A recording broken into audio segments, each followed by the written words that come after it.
বাংলাদেশের বিপক্ষে টেস্ট সিরিজে বাদ পড়তে পারেন শাহীন শাহ আফ্রিদি। শৃঙ্খলা ভঙ্গের শাস্তি হিসেবে এই সিদ্ধান্ত নিতে পারে পিসিবি। তবে টেস্ট দলের কোচ গিলেস্পি জানিয়েছেন, অতিরিক্ত ওয়ার্কলোডের কারণে শাহীনকে বিশ্রাম দিতে যাচ্ছে টিম ম্যানেজমেন্ট। নতুন নির্বাচক কমিটিতে বাবর আজমকেও যুক্ত করেছে পিসিবি।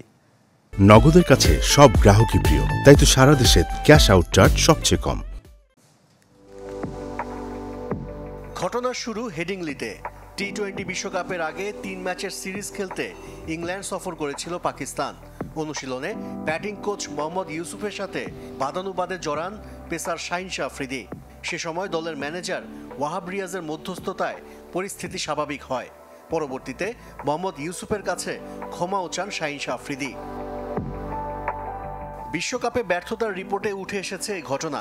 তাতে ক্ষুব্ধ পিসিবি চেয়ারম্যান মহসিন নাকবি।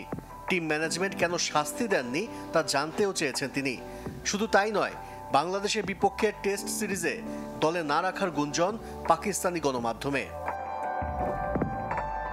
যদিও জেসন গিলেস্পি বলছেন ভিন্ন কথা।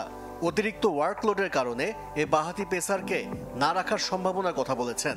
শাহীন শাহ আফ্রিদি সহ জাতীয় দলের নিয়মিত কয়েকজনকে বিশ্রাম দিতে চায় পিসিবি, যে তালিকায় আছেন আরেক পেসার নাসিম শাহ।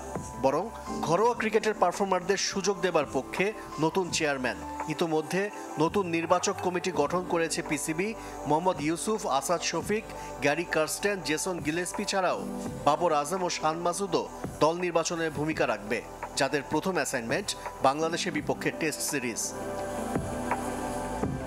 গিলেস্পির জন্য প্রথম। পাকিস্তানের টেস্ট টিমের হেড কোচের দায়িত্ব নেবার পর কাজ শুরু করে দিয়েছেন সাবেক অজি পেসার।